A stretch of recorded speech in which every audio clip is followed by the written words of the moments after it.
topic before the panel is e-governance in Odisha, service to the last mile. The state of Odisha has enacted a Right to Public Services Act and with stipulated timeline that as to when which service is to be provided, what timeline, but many of these services which are under this act notified are yet to be actually online. Apart from that, we have from the state service, apart from the state projects, state services, state e-governance projects, we have two panelists who will be speaking about the national mission mode projects. One is on the passport scam and criminal network, tracking and network. So CCTNS will be spoken by additional DG Police. So last mile is always a challenge, and to make it end-to-end is always a problem. For that, lot of things, infrastructure is being built, like the horizontal connectivity of the statewide area network SWAN, in which we have both the wired connectivity and the wireless connectivity.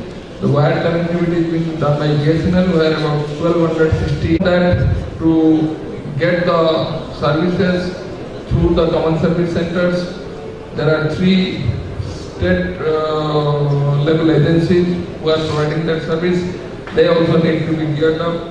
Then we have this national optical fiber network, which is going to connect all the 6,200 panchayats across the state in about 18 months time. Already there is survey work is going on, and right of way has been cleared by government, state government, and the Bharat Broadband Nigam Limited is doing that. Now I request Mr. M. Akar, additional DG Police, to make his presentation on the CCTNS project, which is a nationwide project where 2 pilot districts have been taken in our state, Kedrapada and Angul. Now it is being in the process of being rolled out. And of the dance. Every speaker has been saying that for a good IT investment climate, if your policing is right in the city, and if the place is where everybody can live peacefully, invest peacefully, without extortion calls, without land mafias, without construction mafias, then your life, the investment will be increasing.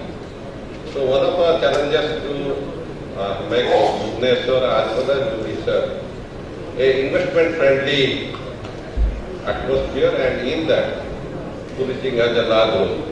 So now I'll be talking on crime and criminal tracking network system. This is a system which is a mission mode project on e-governance. May I tell you that this is a very difficult project. Law and order is a state subject. Every state has its own rules and regulations. Though the laws, central laws are same, but own laws and regulations. And policing is a state subject, so state government has to take a decision. You don't give policing to the state government, and you have one chief minister sitting in the dharna saying that the police should have done this. So this is it. So devising a system which will fit to whole of India is a very, very difficult task, and that's why previously everybody was doing their own IT technology, applying IT technology in their own state. So some states like southern states, they went ahead, but some states lagged behind. The problem was, though the states were defining their own IT policy or the police services into IT information technology they are adopting, the chiefs are or the officials are more, they did not know any boundary. So one fellow was going to other players and committing so many crimes. you have cheap fund crimes, you have built up, you have extortion calls from everywhere. So government of India thought that let's make a e-governance with a common service to everybody. So there is a common software, and we are given that software is being developed by the national government with the help of Wipro. Then we have been told that you shall not touch any core area. So 80% we will not touch. 20% we can customize to our kind of so the core information is available to all over India in the same forum, but the 20% which will require to our laws, our procedures and our rules and regulations of state, we can do it 20%. So this is the beauty of the software. So this is a nationwide system. So the system which will be here will be in Nagaland and in Kerala, so that one can track the crime and criminal and other things throughout the India in one platform. This we have in India, for your information, 15,000 police stations and 6,000 offices which is higher than the police station, like your circle offices, STP offices and everything, SP offices, commissioner offices. So we have 21,000 places to be covered under this. So what happens that we will put a computer in these 21,000 places. The BSNL has been given the charge to network the whole thing, and then it will be all connected to state data centers. I have my data center at OPAC. Every state is connected to their state data center. It's a separate data center we are setting up. Then everything is connected to a national data center. So the information gets exchanged between all the states, because at one there is a repository in every state, also in the national level. So if I want to see the information from Kerala of anybody, I can see it that way. So there is no problem. This is the basic architecture here. The critical interface with the citizen. So how the citizen will come to the police network or CCTV network? If anybody is in with the internet connection or the internet kiosks are set up by the state government, there is a citizen portal.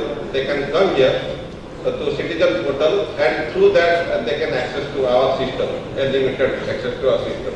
May I tell you that citizen comes to police station for only three reasons. So one is that he has some complaints to be made. Second, he has some service request to be made. Some procession license or the passport verification or something. And he has some information to give where he doesn't want to give his name and something. So these are the three things. So citizen, this CCTNS project will enable the citizen not to make unproductive visits to police station, but in the comforts of his home or a nearby place, he can avail the services. This is the basic architecture, and you all are IT people, so these are the various things we will do: network connectivity, then capacity building, then 10 years data, last 10 years data we will put here, then infrastructure development and application software rollout. We have in Orissa, we have completed at 85%. Next year, if the e-governance summit would be there, they would be telling the case at least not 6 or 7 services have been enrolled in police station. These are all diagrams. Everything is connected to a data center, and we have a disaster recovery center at Delhi. If anything happens to our data center, they would have set up 45 training centers at various districts to train around 30,000 police personnel. Training police personnel is a Herculean task, all of you know, but we have to train them, and by now we have to train half of them. These are the modules which are developed by the software, and these are all related to police.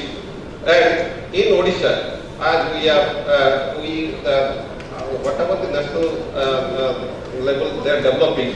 We are developing some extremist management module. Now we are affected by extremism. Some of you must be knowing. So we are trying to have extremist management module, then traffic management. Traffic has become a big problem as the city grows. So this is the traffic management module, and HRMS everywhere it is there. Then we are establishing up to the Bombay, Mumbai, this thing, the hotel thing.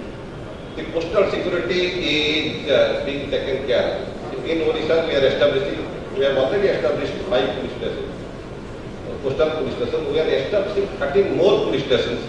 So we have 3 layers of security from the coast side. One is Navy in the deep sea, then we will have Coast Guard. Then on the coast, we will have coastal police stations. So 3 layers. So we will not have a surprise. The meaning is that we will not have a surprise attack from the sea. That is our aim. Then Odisha Right to Services Act, that we are also developing. These are the online services which we want to give it to, and it will be more, and the services should be it's better and more, which we aim at, and everything citizen wants to want from police, everything should be provided by this project, and we hope to this project to provide people all these facilities as soon as possible. We have so many committees looking into it, and Government of India is really, they are really what you call, they are very what you call, they are investing a lot of money. 2,000 crores is being invested here, and we have a state apex committee headed by Chief Secretary, state empowered committee headed by DG, their state mission team, then infrastructure technical team, and all those kind of teams. So we have a regular interaction, and in 1 month we have at least a monthly meeting at Delhi. We send every day some kind of a report to Government of India about our progress. As well as we also see the committees really monitor our work very, very closely. These are our partners. NIT is our system integrator, Deloitte is project, this is SPME, they supervise the work, OCAC is our data center, BSNL is the network, and all these Wipro is developing software, all the most of the things, and now CA Technology also come to supply us a EMS, Enterprise Management System. So this is, we are achieving our targets, and by March, we think that we should, by April, we want to roll out the project. These are the advanced modules in the year. Everybody is identified by his fingerprint, not by his photograph, not by his signature, not by his. So we will put every police station an automatic fingerprint system. Anybody who is there, as the database is available in Aadhaar and in our database also, anybody can be, his authenticity, his name and address can be verified. Now CCTV cameras are everywhere, so we will try to, we have an automated facial recognition system. Anybody in the CCTV camera, if he is accused in a case or he has some previous record and we have his photograph, the technology is being developed to compare it and do it. Then GIS based crime analysis, latitude, longitude of a place of crime, we will map it on an electronic map and then find out that where things are happening. Fingerprint enrollment devices, mobile data terminal, vehicle tracking system and traffic management. We in police team, whatever will be done, what crime will be done in now or in future, will involve some electronic instrument. One will be mobile and one will be computer. These are not then something else. So we have to develop the technology so that to decipher anything and everything, every transaction done in these 2 instruments. So these are the CCTVs will help us to track that way. these are the benefits for the citizen, and I will not repeat it, but these are the benefits of the citizen. This is my last slide. This is a 2,000 crore project. Odisha is around 50 crores Government of India is giving. This is a national e-governance project. We have got money and utilized almost all of them. Odisha government is very happy, as the IT secretary is saying. It's the government of Odisha is giving a lot of encouragement. They do not have to, in this project, they should not have invested any money. By now, they have invested 11 crores, and I have been assured that the rollout, whatever money is required for rollout, you get. No other state has shown this kind of sincerity except from Madhya Pradesh and Chhattisgarh and Kannada. Thank you very much. Thank you for home or from a CSC and get the action. Now I request Mr. S.K. Panda, State Information Officer NIC, to talk about challenges in implementing e-gov projects in Odisha and how to meet them. In the role of NIC, I would request him to confine his presentation to maximum of 10 slides and 10 minutes, so that the time we are able to meet the overall time frame. The technology is not really actually working. After several and the last mile issue, the challenges that you are facing. And before that, let me welcome all of you and welcome all the dignitaries and experts sitting on the dais and off the dais. It's really a gathering of all the knowledge experts and knowledge workers. It's a great feeling. So I have spent about 20 years focusing on the government informatics program, and I have been hearing the words for the good governance, e-governance, smart governance, all that. I would like to say, after the ICT came into being, ICT for development, they write ICT 4D. We have about last 5 years or so or more, the phases have been difficult. We have a lot of things are getting involved in the process. And the initial approaches 5 years or 6 years down the line, it was mostly top driven and technology oriented. But when we look at this same ICT for development, it has become more participating and business innovation oriented. Now, see, through this similar kind of workshops, seminars and discussions, deliberations, a lot of efforts have been put to decipher a set of best practices. Since last 10 years, there have been revolutionary changes in the governance mechanism at the international level, national level, state level and local level. And such process is aided by techno-managerial changes. Looking at Indian rural context, this mechanism has been evolving, and the challenge has been all along how to reach the underprivileged, how to reach the grassroots level. And in India, we have got 6 lakhs revenue villages. How to reach them, empower them through ICT. And there's with the change, an institutional service delivery mechanism has come into place. And to meet the rural poor, that's what I was trying to say, grassroots level, reaching out to grassroots level. And 2 mechanisms have been involved. One is the CSC, Common Service Centers, and secondly the e-Panchayati Raj. These 2 models are being operated across the country in different states. And in addition to that, NIC Odisha has been in the process of delivering services at the grassroots level, G2G, G2B, G2C. And one interesting point I would like to say, it is no more so much of failures in IT. The recent statistics, it says, the rate has increased. Success rate has been increased from 15% to 37% across the country. Now, before going ahead, I would like to make it more relevant for Odisha, better governance in the urban areas than rural areas.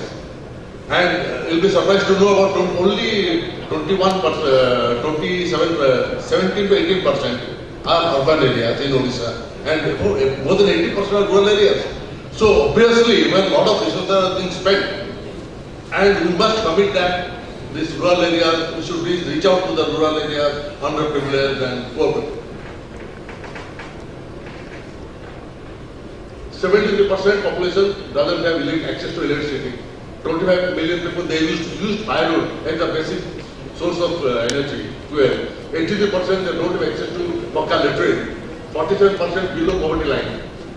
Safe drinking water is another challenge. Of good governance in urban areas, that is taken.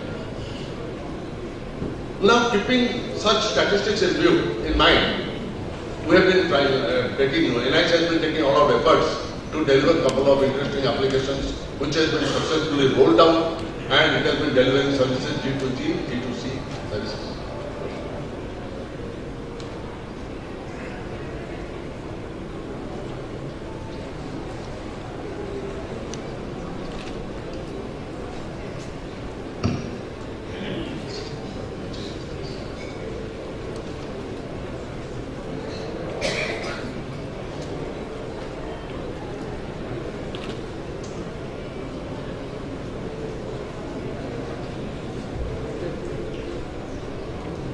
And you can see from there that about 2030 crores rupees that has been given by Government of Odisha as compensation.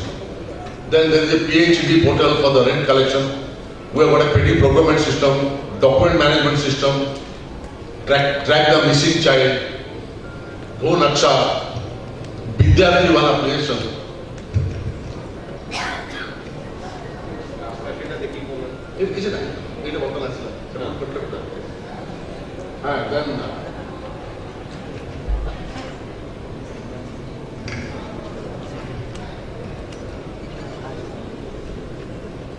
There is an application for the post-matric scholarship for the SC/ST students. It has been rolled out across the state. There are a number of applications, and one Pichu Kusha Kalyan Yojana that has been made already. I think Gopalan sir will going to speak on that. E-procurement is one of the major applications. Now I will just summarize it. What are the challenges?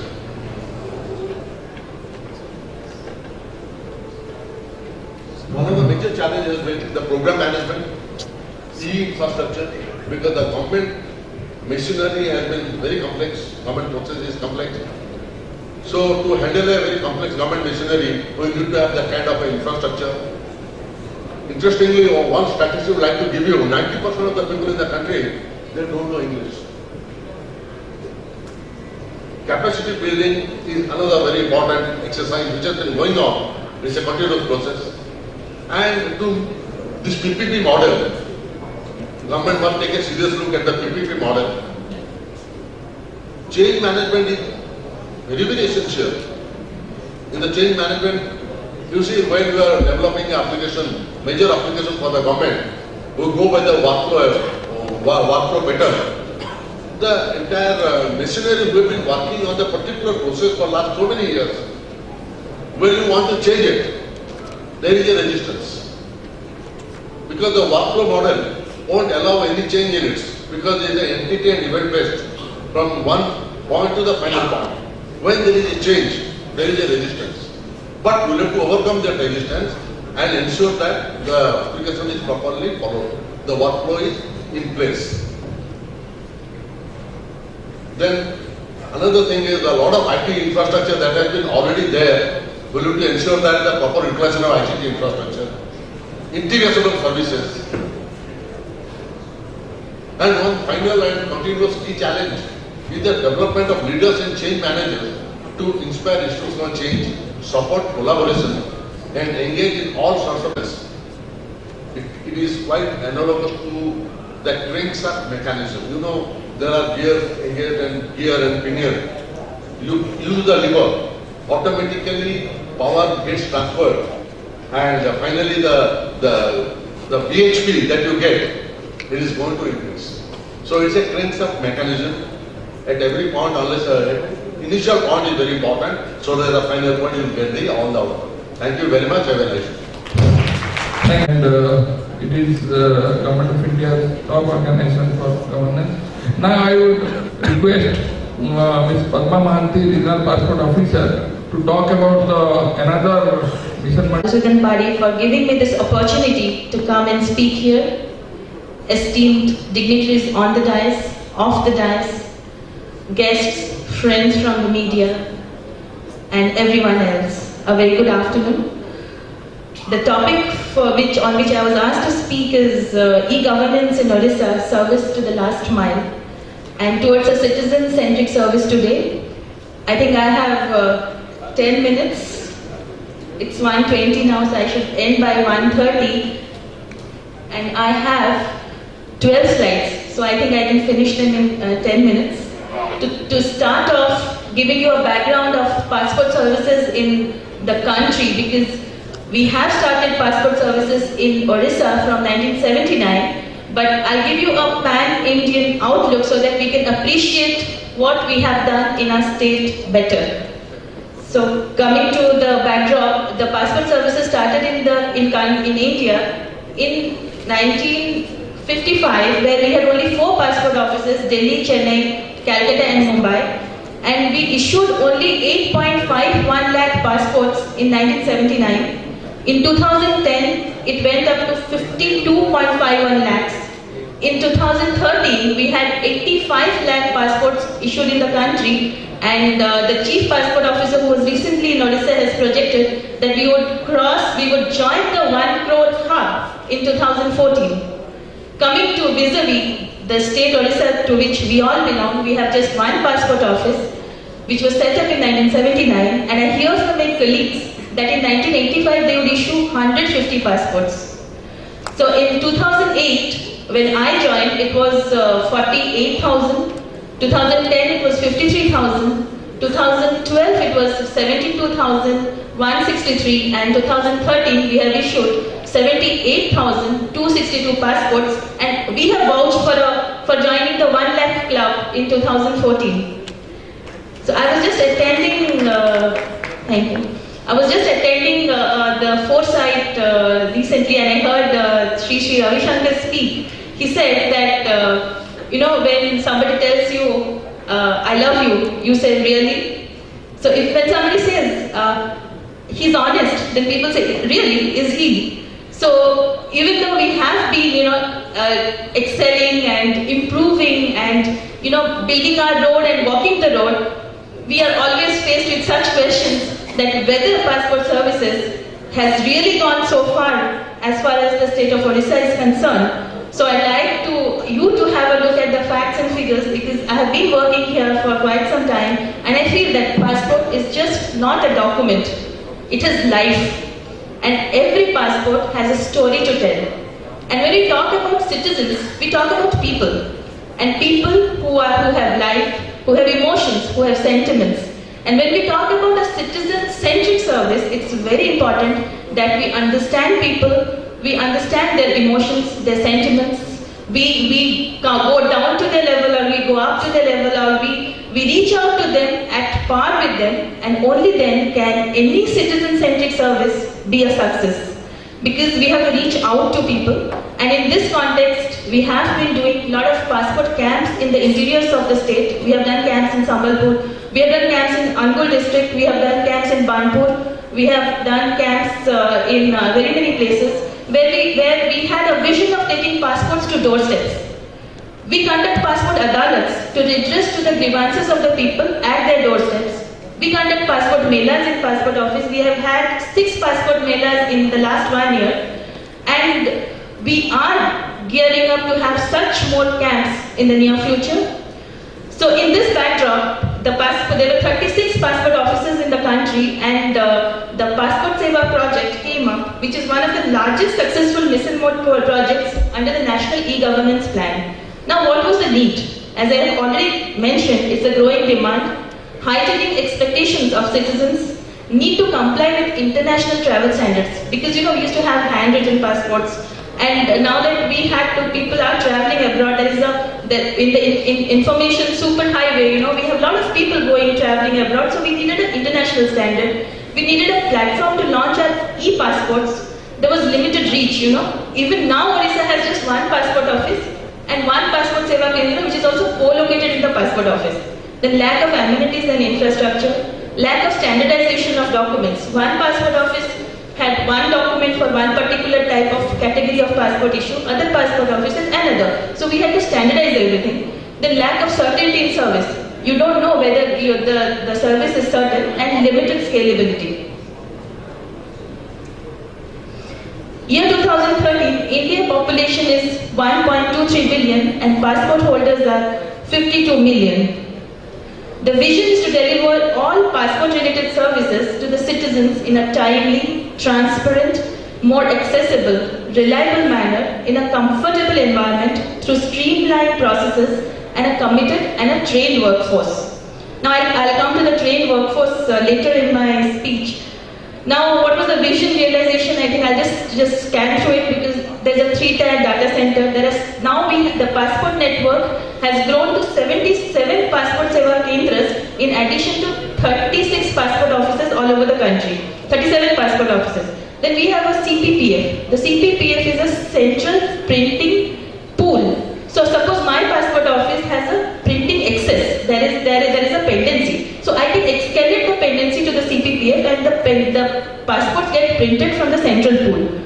Fully automated, re-engineered, workflow-based process. If you enter the passport office Bhubaneswar today, you find that you have to go through a workflow where you don't waste time at each counter, and you exit at the exit counter after the entire form is filled, and the time a citizen spends in the passport office is roughly 40 minutes to 1 hour.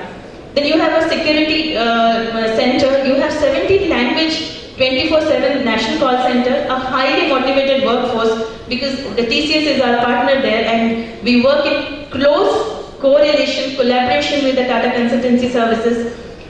There's a change management and a communication management. We have a citizen feedback and a grievance center office.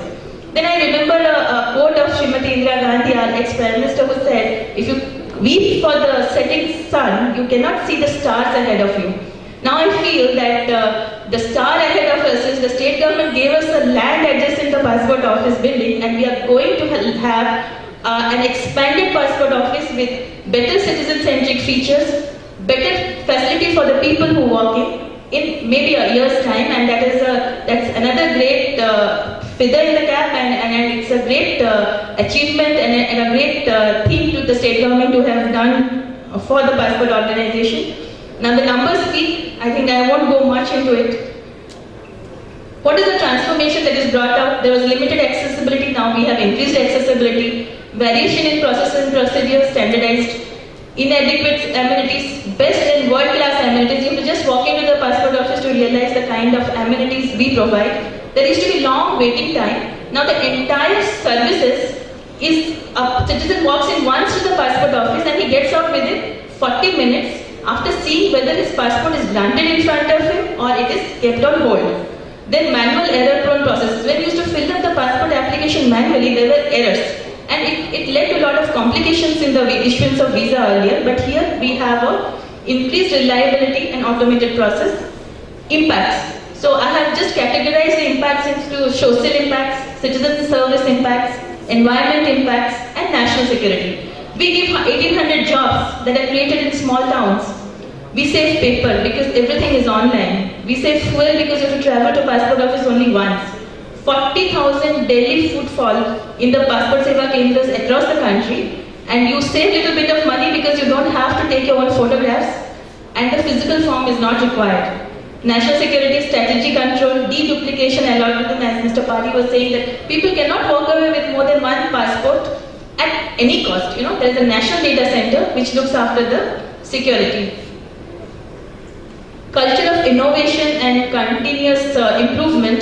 The PSK is so designed that there is a single flow design. there's a self-service kiosk. If you are not able to fill up your form in an internet cafe, you can walk into the Passport Seva Kendra and get your form filled there. You have an EQMS, that is an electronic queue management system. You have a single point enrollment.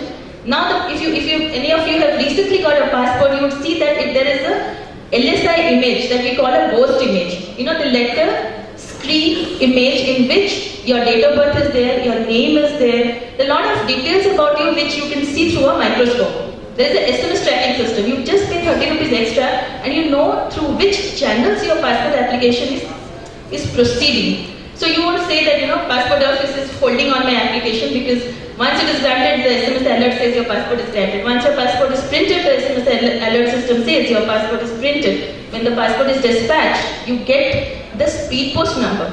So that is the kind of transparency we have started to bring on. Then since June 2013, we have started the online payment system, and we have the mobile passport application also. If you download it, you can fill up the form in your mobile.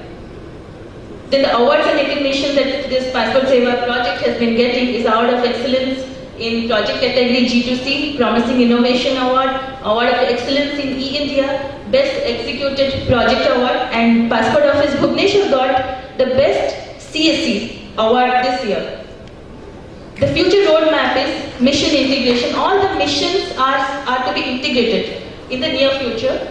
Integration of common service centers. I think Dr. Nanda was speaking about common service centers. We are looking forward to the common service centers in Odisha, so that the applicant can go to the common service centers and fill up their passport application form. Even if he's from a rural background, he doesn't know how to read and write, he doesn't have a credit card, he can go to the common service center, pay a certain amount of fee and get his passport application filled instead of going to a cyber cafe. If he goes to a cyber cafe, fine, but he has this option also. But the option of going to touts and middlemen is considerably brought down once the system is in place.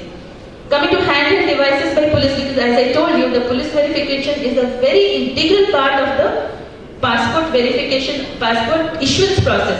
So now the police officer or the officer in charge has to go and investigate into the physical particular forms of the applicant. He needs to have a handheld device where he need not have to fill up the form physically, so that he can just put the dots in the handheld device. He presses the button and the online it goes into the common data pool. Now we have been discussing with the state government regarding the implementation of the district police headquarter model for the state of Odisha, which has not been implemented up till now, although many states have done it.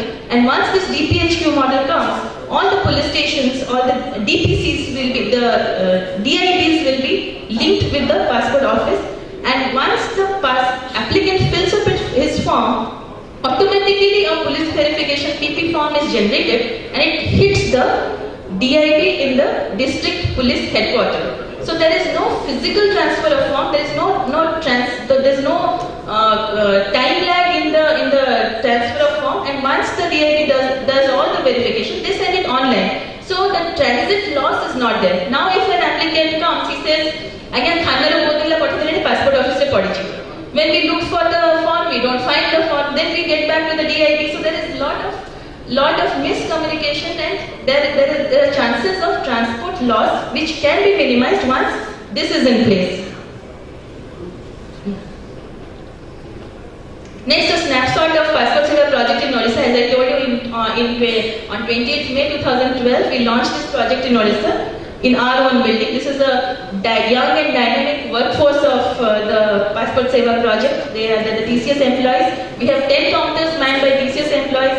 We have 3 counters manned by our verifying officers and 3 counters manned by our GOs or the granting officers who are of the rank of superintendent and above. So once an applicant comes into the passport office, he sees whether physically in front of him whether his passport is granted or not, and he goes out happy and satisfied. So this is the PSP expanding network. We have only one Passport Seva Kendra for Odisha. Kerala has 13. And Kerala is a small state which contributes to 10 lakh passports every year. And with this, I think I would end my deliberation. I have crossed only 2 minutes. And before I end, I think the topic for today's discussion says service to the last mile, and I feel that I'm a forest officer basically. So when we walk in the forest, we say that when there is end of one forest, there is the beginning of another. And when I feel this is the end, there is a new beginning. So I think we have miles to go and promises to keep. With this, I thank you very much. Thank you to areas where it will be taken up and to make it really seamless and integrated. Now I will request our Director Agriculture, Mr. R.S. Gopalan. He will be talking about difficulties about designing a people-friendly application in e-governance. If you remember, some of you may remember, he spoke very interestingly last time he was here about the farm mechanism and how he has been able to control that. Actually, he is taking up another big project. Here, they are trying to enlist about 60 lakh farmers and some RSPY, some non-RSPY, but then he will choose his topic. So, Mr. Gopalan. Thank you, sir, and good afternoon, everybody. First, let me brief my talk.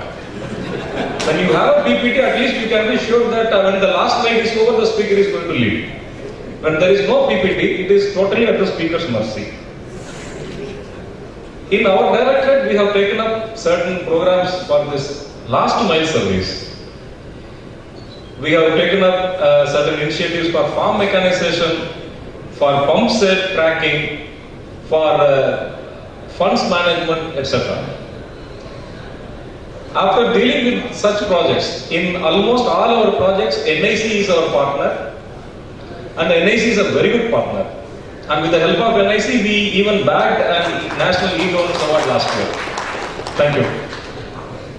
I would like just to observe certain difficulties, what we have encountered and what we have overcome, and what everybody who tries to do this last mile service will face and will have to overcome. The first difficulty is that the problems, the triple problems of connectivity, accessibility and versatility. Not all parts of the state are equally connected. They are not well connected. Not all the parts are connected even by mobile network. That is the main trouble. As of now, almost all the blocks have been connected with the broadband. But it will take a lot more time to connect all these 6,200 panchayats. So, whosoever is going to design a program, a last mile service program, whether it is a system or a software, they have to keep these things in mind. And the second trouble is accessibility. Even if the connectivity is there, the accessibility, whether the program or the system, whether the interface is accessible to the citizen, whether at his home in a broadband connection, or whether at a service center, common service center, or whether it is available at the mobile. The citizen has to be able, he or she must be able to access it. And that includes what Mr. S.K. Panda has pointed out, that most of our citizens are not fluent or not conversant with English. So whenever we are designing a system, there must be automatically provisions. Whenever we are directly dealing with the citizen, there must be provision for ODI. If we are dealing only with an intermediate level, G to G, government to government, district headquarters to state headquarters, or even block headquarters to state headquarters, we can design the entire thing in English, which is far more easier for the designing purposes. But then once you are dealing with the farmers, with the citizens directly, you must have the interface in ODI. And as of today, that is an obstacle. Because even the ODI Unicode is not yet very popular. So that we are still dependent on certain private softwares, this Akruti and all, and I don't know how far we are going to be dependent on them, how long. And third problem is that of versatility. In the past few years, the mobile phones have totally switched over to another platform. Time was when you have the server also in Windows and the desktop also in Windows, and even laptops are in Windows. Now the entire mobile phone, half the platform has switched over to Android. Now whenever we are designing a citizen interface, we have to design two. One for working the desktop and one for working in the laptop or tablet or mobiles. And that is adding to the complications. These are only the technical snacks. Designing a software, a citizen-friendly software, is very difficult because of the approach that both the Government of India and Government of Odisha and practically every government has taken in the past 20 years. What Mr. S.K. Panda has referred as workflow model. Simply put, workflow model is simply computerizing the existing flow chart. You see, we are very good at breaking the Sarkar work into components and then assigning them to different dealing hands. To junior assistant, to senior assistant, to junior clerk, to senior clerk, to cashier, everybody, head clerk, everybody will have a small slice of work. It will be like an assembly line in paper. In the first 20 years, our approach was simply to convert this paper assembly line to computer assembly line. That has miserably failed. Most of the initial day softwares are not working because we have to update the system also. That in the transaction-based software, you do away with the manual thing and you ask the employee to use the computer software to issue a permit, to receive a report or whatever. And that transaction model, I am happy that it is catching up. But yet, most of the softwares, even today, designed in government, follow the workflow model, and it is up to the officers who are in charge of computerization. They have to study the existing manual model carefully and then to re-engineer those models to suit the transaction-based software, the transaction-based design. And that is one thing we must do, missing which the computerization will be a failure. And even if we computerize also, we have this compulsion of audit. For the sake of audit, we must have a paper trail somewhere. So that is why every day somewhere in some of my offices, even after 100% computerization, one poor man is taking out a printout and then he is filing it. Why? Because someday somebody from the audit office will turn up and ask him what is happening. So this paper trail, it won't go very well with information superhighway. On the one hand, you want 10 Mbps network. On the other hand, you say that every page should be taken a printout and kept in safe custody for the next 10 years because you never know when the audit will turn up. Those compulsions, those requirements are going to be a big stumbling block if you are going to have a 100% computerization, whether at the block level or at the tehsil level or at the district level. And finally, the concerns of the citizens.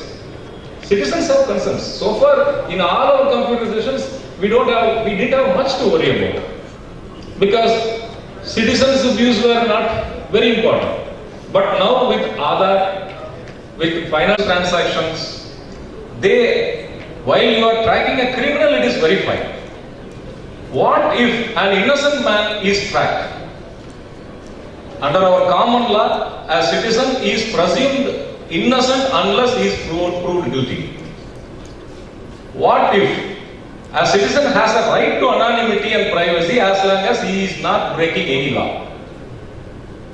It will be against a citizen's privacy to ask him, to demand him to disclose his identity everywhere for a common transaction, for a simple legal transaction. That will be a challenge. And secondly, what about the data security? Now the data of all the citizens are in our hands. We have to provide adequate security, not only against hacking, but also against insider trading. Now and then we read in the papers about how some employee of a call center sold the data of some clients of a foreign company. We must take adequate precautions that it should not get repeated in our government sector. And that will be a very big concern. No citizen would like to see his entire transactions or data slip into a private hand, slip into the hands of an advertising company. And that is a very big concern. That also we must give attention to. And thirdly, as the technology develops, the mobility gets restricted. Time was when most of us used to change a mobile phone every year. Because one, the cost was less, Two, it doesn't matter. You simply take the SIM card out and then put it here. Now every time somebody changes, I asked the gentleman, why you have not changed your mobile in 3 years? He said that who is going to copy all the numbers and shift them to that other? Everywhere we are now asking people to register a device. What happens when that device has to change? Also we must keep in mind, whenever we are designing a computerization for last mile, the mobility, the ability to change the network, upgrade the system without having go back to the design table, that must be taken into account. All said and done, it is a difficult experience, but it is an experience well worth having, because it is the last mile that leads to the lasting smile. Thank you. The way you are going, we thought that it will continue till for some more time. Because anyway, I think you have brought in several issues, which one issue I can respond right away on the local language issue. We had this problem that of Unicode. Odia was not available in the Unicode. Now it is available, and there are several private developers, and I think it is now also available in the web version. Like if you design an application on a web-based platform and have Odia, the users at the user end need not have, like desktop normally the applications, they have to load that software. But in the web-based application, you don't have to load that software. You can use. We have actually started using one such application for assessing the surplus paddy in food supply department. It is working okay. I think we need to, since most of the application will be web-based, we also need to use web-based this Odia softwares wherever we can.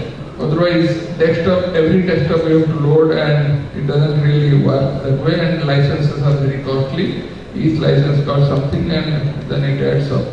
So other issues I think will be taken care.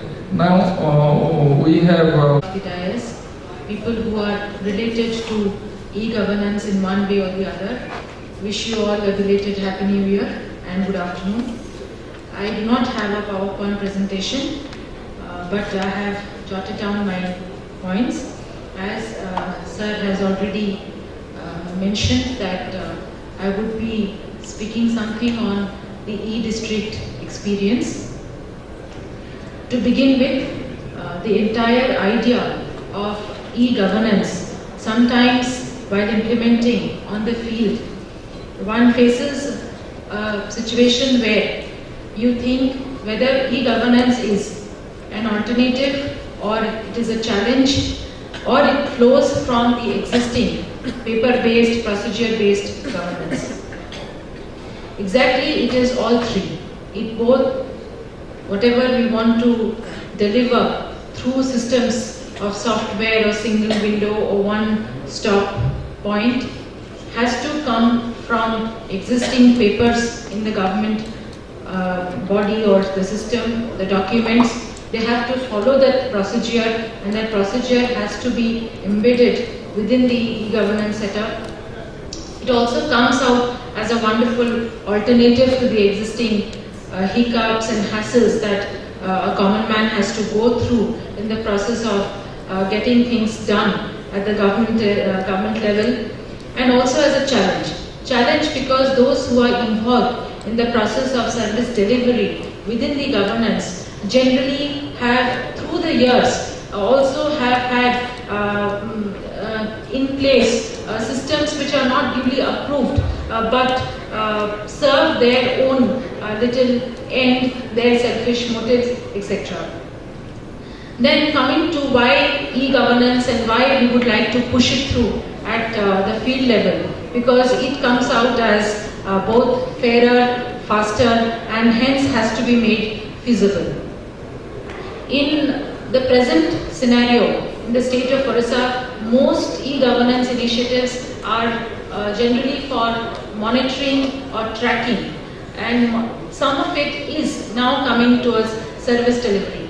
When we come to service delivery and e-governance, that is enabling or having systems in place where people, that is the common man, can have access to a system and not do with the paperwork or running from desk to desk, can get it through a single window or say a software so designed which is within the existing office. Then coming to another outcome of e-governance and ORTPS, that is, as is very much in vogue, that governance today needs not only to be honest and transparent, but also should appear to be honest and transparent. So governance today is not only pro-citizen or citizen-centric, but with these systems of single window, through a software, through a one-stop solution, now appears to be more citizen-centric.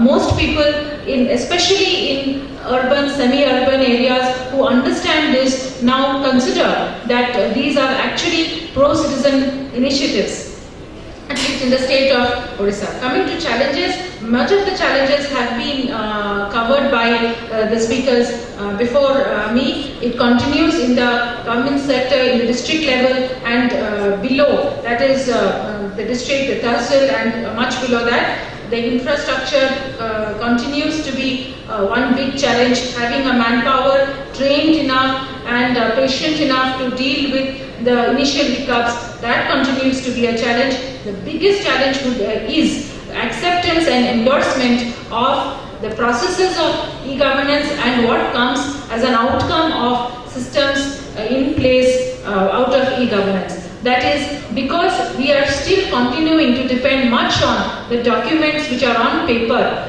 for generating something which is off paper, which is electronic or e as they tell. These need to be endorsed so that we do not make any mistake in providing any document which has a legal standing through these systems, but that will fail us when after a few years this will be tallied with the documents which were not referred to or which were entered in a faulty manner, etc. When I say this, I actually mean the challenges, especially in land administration, where we have not been able to update much of our records, where our records and the field sometimes do not tally. There, when we are going in for e-governance in these areas, this has to be kept in mind that the field and the record both have to be brought to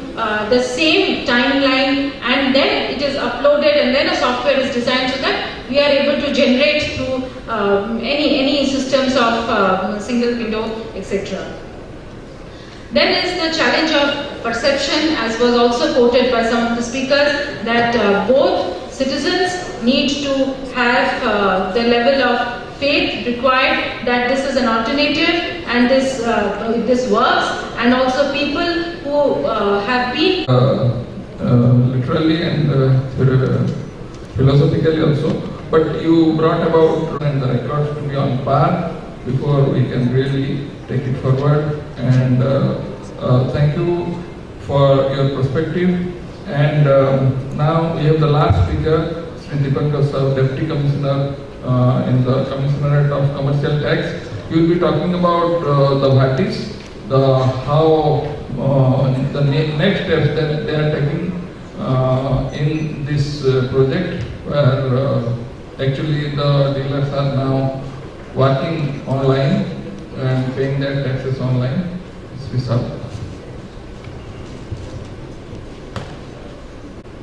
My job is more difficult because people usually don't like us. We are batch people.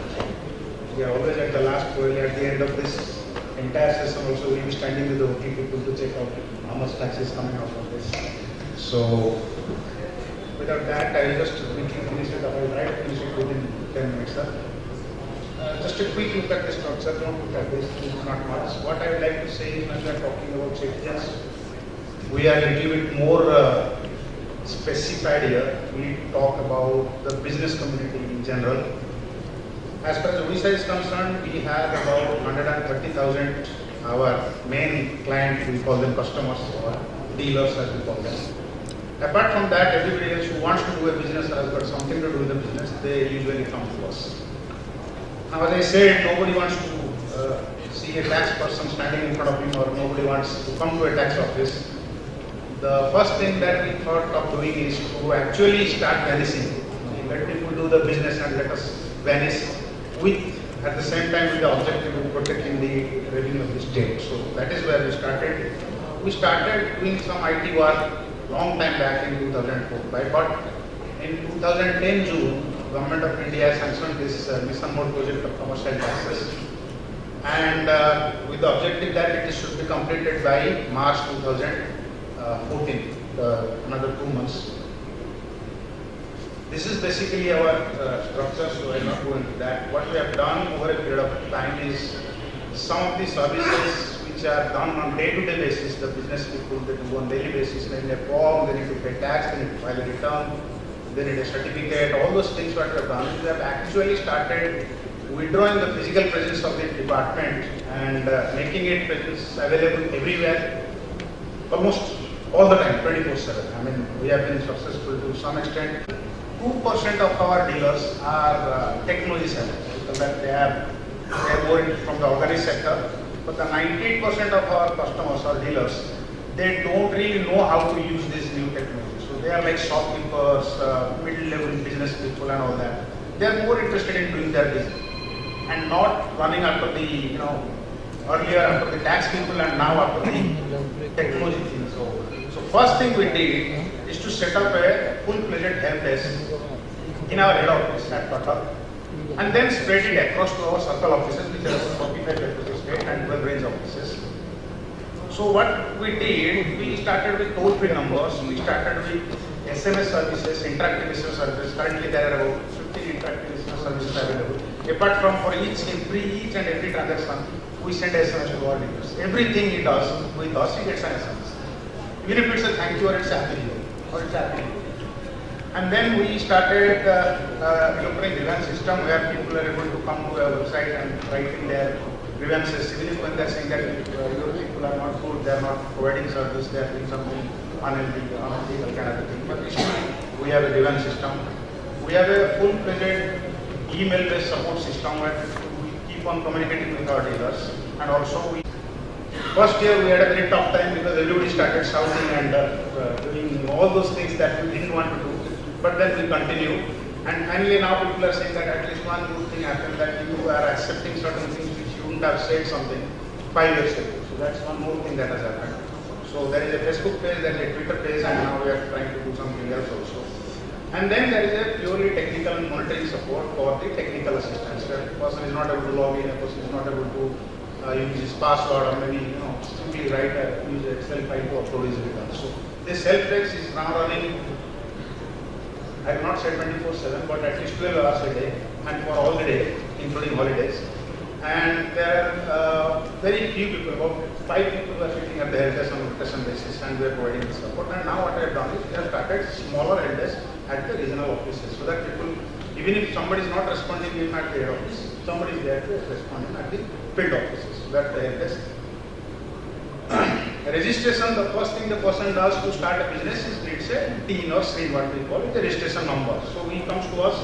Earlier you come to us, you talk to an advocate, get a huge bunch of papers, run after here and there and do this.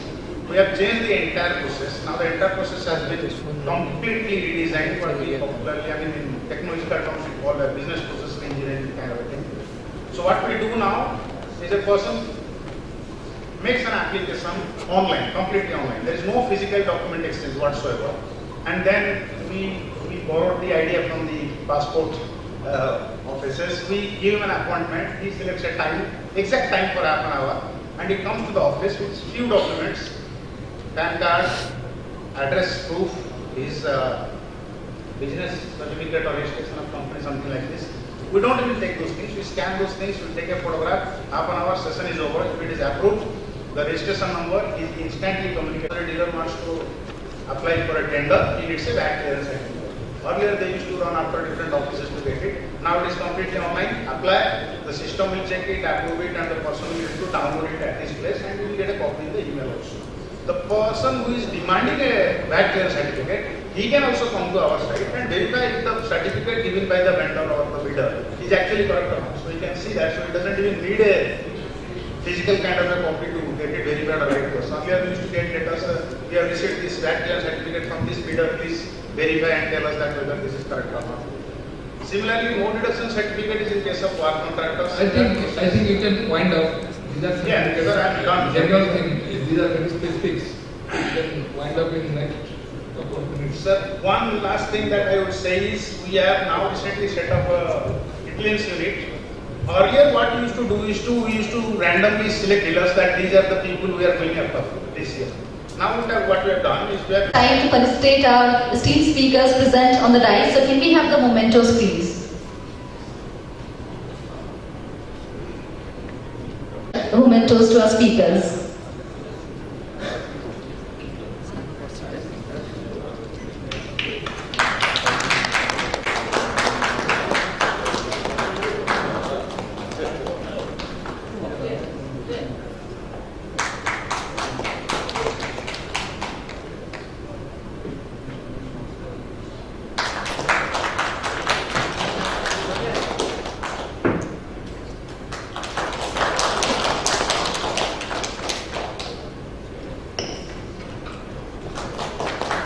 And now I'll request Mr. M. Akshar, ADG State Crime.